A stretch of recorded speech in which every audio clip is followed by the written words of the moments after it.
Aloha, everyone, and welcome back to the program. So today's sort of a choose the band and then try to find a song that sort of fits the category kind of program or something. Now, why is that necessary when I've recently gotten some really cool recommendations for artists like Willie Johnson and Blind Willie McTell and John Paul Hammond? No clue, to be honest with you. I think I really just wanted to do it. So please like, share, subscribe, comment as we once again tap into the Robert Johnson catalog with Living Colour's version of Preachin Blues.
So there we have it, ladies and gentlemen. Living Color, Robert Johnson classic, Preachin' Blues. Now I know some of you might be thinking, didn't Son House write Preachin' Blues? As a matter of fact, yes, he did. However, that was a different Preachin' Blues. The Robert Johnson classic includes the secondary title, Up Jump the Devil. It's very different lyrically. However, in this Living Color version, I do think that musically they do borrow a lot from the Son House, the Son House Preachin' Blues song. So I think it's a little like a combination of both, to be honest with you. And in the Robert Johnson version, Johnson is preaching about how the blues in general is really just killing his body and his soul. Johnson laments that the blues is a low-down aching heart disease, like consumption, killing me by degrees. Whereas Son House, he says that he's hoping that really that the Bible is going to be a way for him to avoid a similar fate to his colleague Robert Johnson. Son House sings, "Oh, I'm going to get me some religion. I'm going to join the Baptist church." Of course, he also kind of admits that at the end of the day, it may just end up being hopeless after all, because he says, "But the women and the whiskey, they just won't let me pray." So there you have it. Now, if you think of Living Color as just this sort of one-hit wonder that gave us Cult of Personality and then just kind of faded away, well, my friends, I think you've really missed one of the more interesting bands in rock history. Now, of course, when your debut album explodes on MTV and you're wearing spandex and acid wash jeans and you have enough day glow colors to make Fresh Prince and my HM Series Strat very, very happy, it's easy for style to overwhelm substance. But I guess depending on the color of that HM Series Strat, really, the HM standing for either heavy metal, like my little black with a little bit of teal, or, well, I'll show you again, hair metal or heavy metal, you tell me. But Living Color formed in New York in 1984, and by 86, they had kind of established a stable lineup led by singer Corey Glover and guitarist Vernon Reid. And really about the same time, after a lot of touring and stuff, they caught the attention of Mick Jagger, who produced two of their demos and encouraged a couple record companies to once again take a look at their band. Some record executives did come down and take a look and give Living Color a listen, but for some reason they just weren't interested at the time. Living Color was then signed by Epic Records, who I do think took a look at them, but I guess for some reason it just didn't click right away. And Vernon Reid later on called that experience, he said it was kind of bittersweet. He said that we had to get the cosign from a person who literally embodied what rock and roll is, meaning Mick Jagger. He said the fact that he had to come see us and dig us for us to get at the back of the line is crazy, meaning that they weren't any different a band pre-Mick Jagger and post-Mick Jagger. And that it actually took someone of his stature to get a record company to finally pay attention to him after they had gotten management, after the band had hired a lighting company to elevate their live shows, just to get signed and then kind of get put in the back of the bus is, again, crazy. They were just as good on one day as they were the other.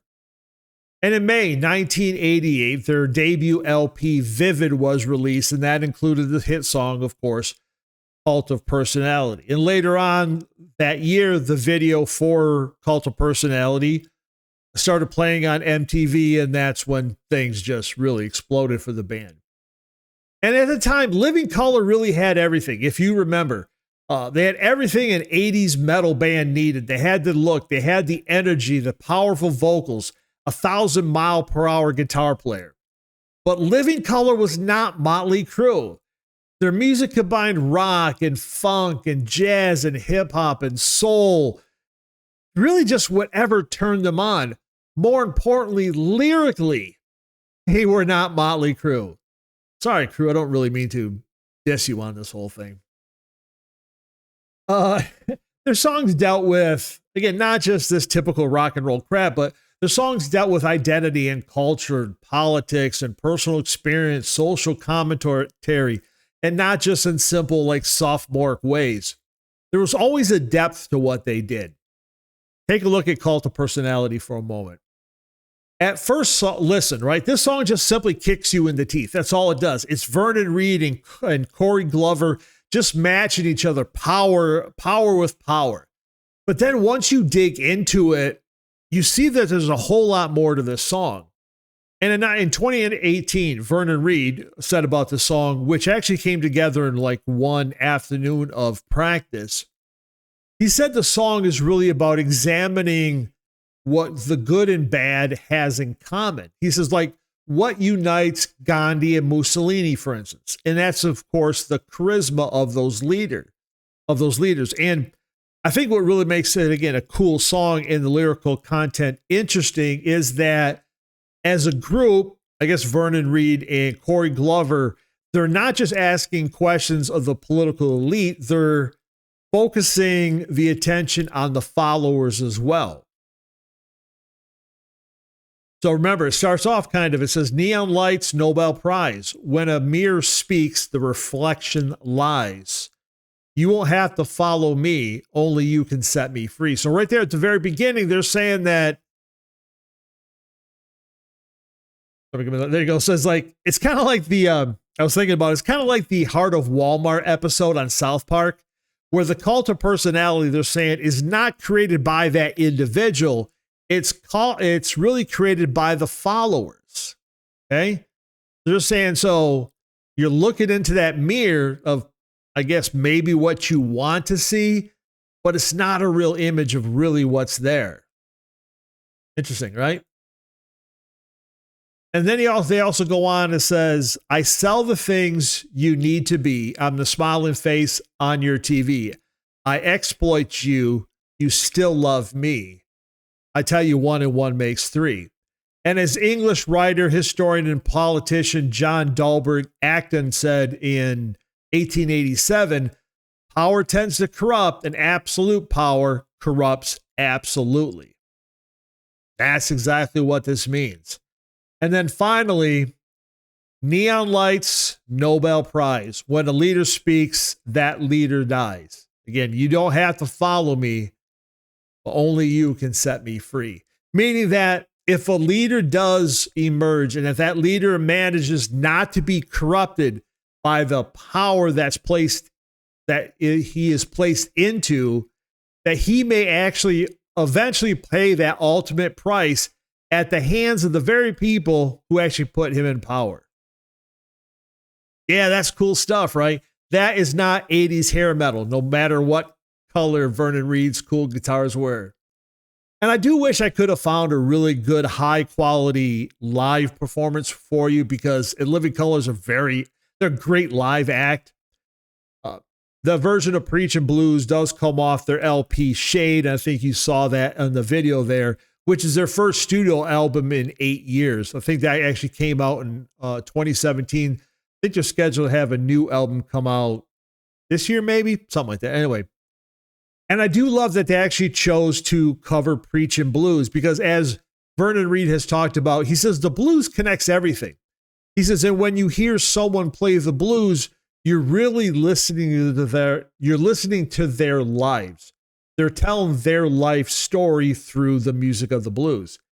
And plus, when you hear how the structure, this very old, great blues tune, and how you can take this and turn it into something so heavy and modern, and it still doesn't lose the concept, the original idea of the song.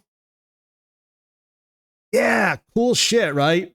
Hey, anyway, that's it. That's all really I got for you. Hope you dug it. Hell, even if you don't have a black and teal guitar like I do, Anyway, please like, share, subscribe, comment, and thanks again for stopping by. We'll see you again real soon, my friends. Y'all take care, all right?